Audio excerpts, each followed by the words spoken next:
I do my hair toss, check my nails. Baby, how you feeling? Good, because we're going to talk about Lizzo. And three-time Grammy winner Lizzo is changing her tune. The singer is removing what's considered an ableist slur from her song Grrls. After coming under fire from the disabled community, Lizzo apologized in an Instagram post.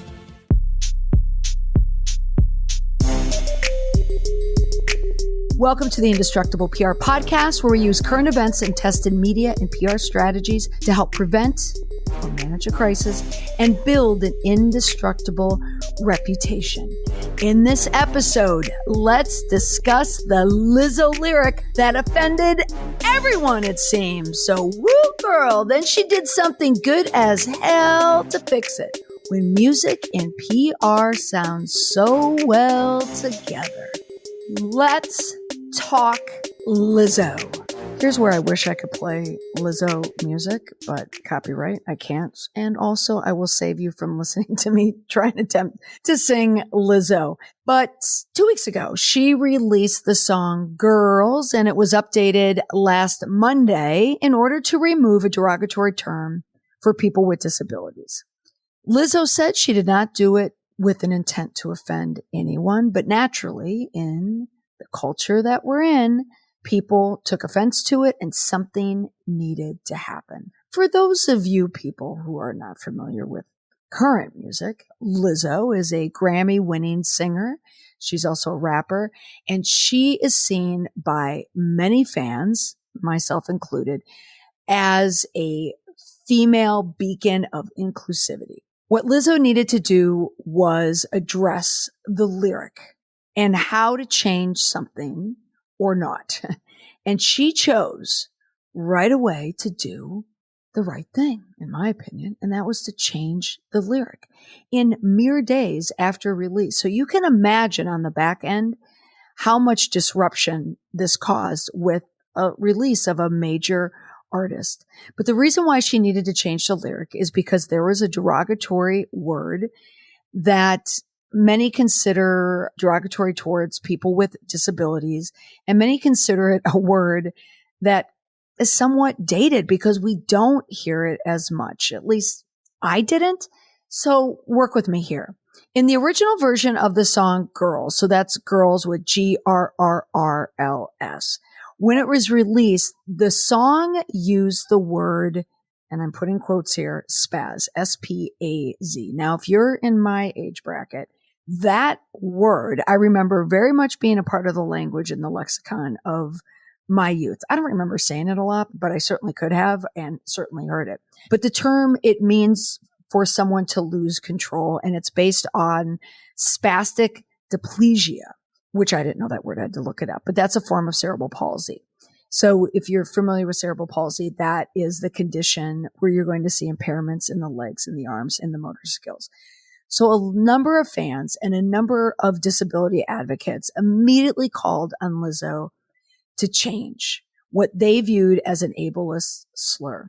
And it's another one of those terms that is somewhat divisive, where some people get it right away. Other people, they might think of it as nothing more than a taunt.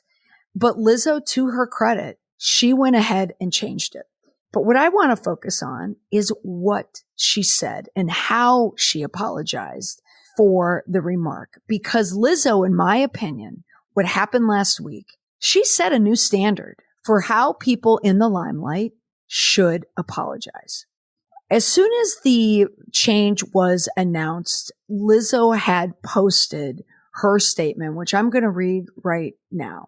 And this statement is going to sound formulaic, like a formula, if you will, for when someone needs to acknowledge an error or admit to a mistake or a change.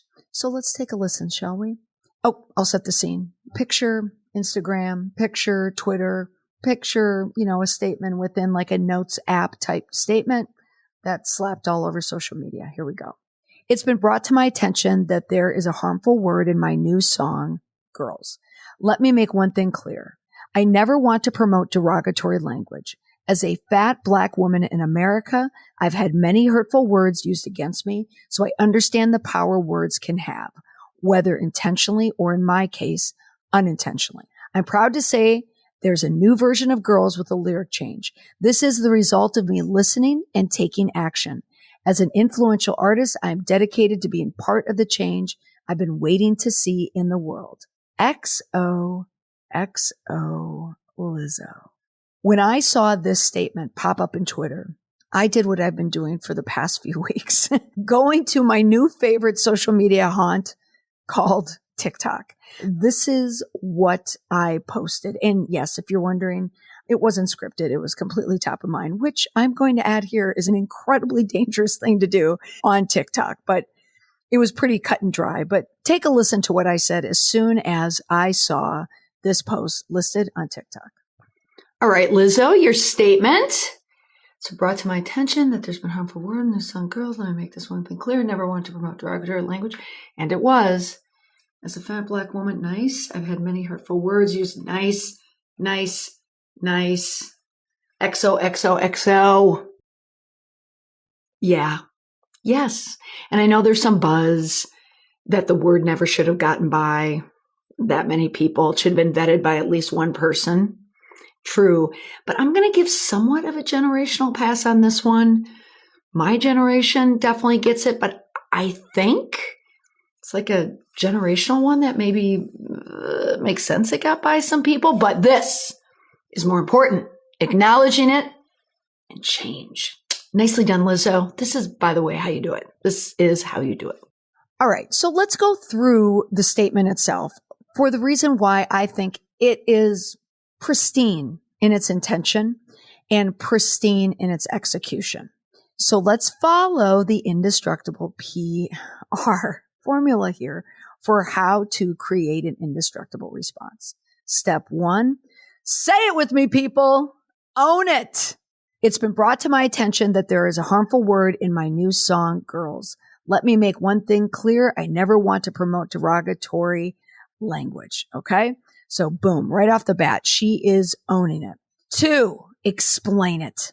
As a fat Black woman in America, I've had many hurtful words used against me, so I understand the power words can have, whether intentionally or in my case, unintentionally.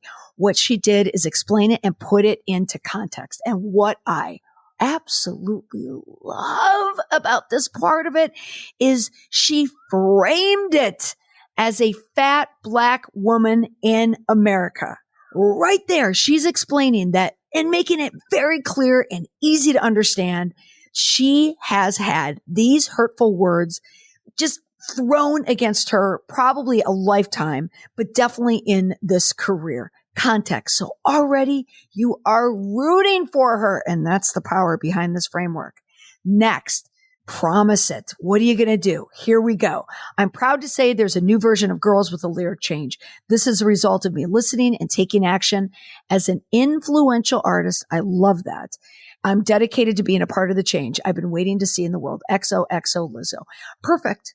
It's lyrical in its perfection. It just sings. That is how you do it. You write the statement and then you make the change.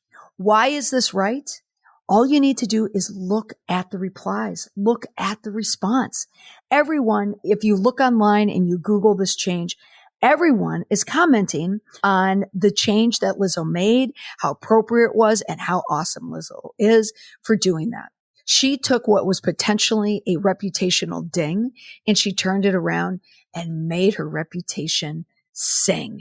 What she's doing is she's showing that it's possible to re-examine words, phrases, actions, where a lot of people just give little thought to it, but she can show that you can make a real change.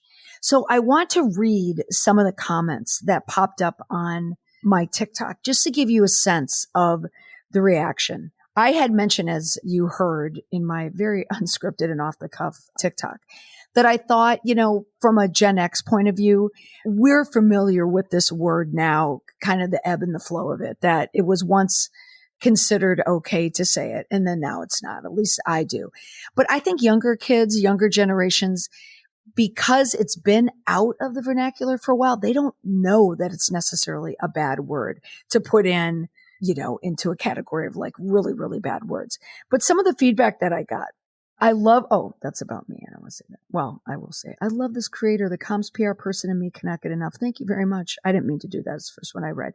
So this was a good comment. I'm Gen X and we used that word so casually when I was a teen. No self-reflection. So glad for positive change.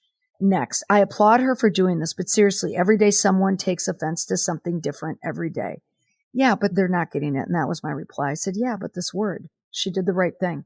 Here's another response. She handled it well with integrity and honesty. And most importantly, it's clearly in her voice.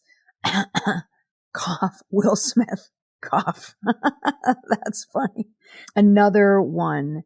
I'm 30 in Australia and I've always seen the word as offensive. Same with the R word.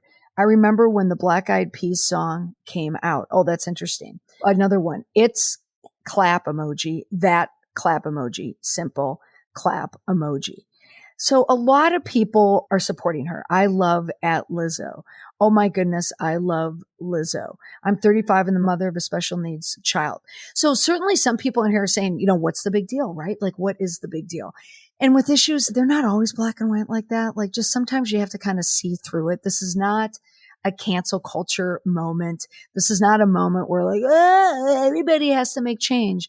No, when it offends some, you need to make that change. Okay. And I think if you had a child who suffered with this, or if you suffered with it, or a loved one who suffered with it, you could see it. Now, in every episode, I include an indestructible tip. That's that leave behind tip. That's very easy to remember to help you build your indestructible reputation. So here's your thought. A mistake should never be a hard obstacle to overcome. So whether you're Lizzo or dealing with your own business or just, yourself, drop victimhood and embrace the idea of change. More and more, and maybe because I spend more time on TikTok, I'm noticing the opposite of change, reflection, corrective measures is always victimhood. Reversing a course doesn't always have to be about being a victim of an attack.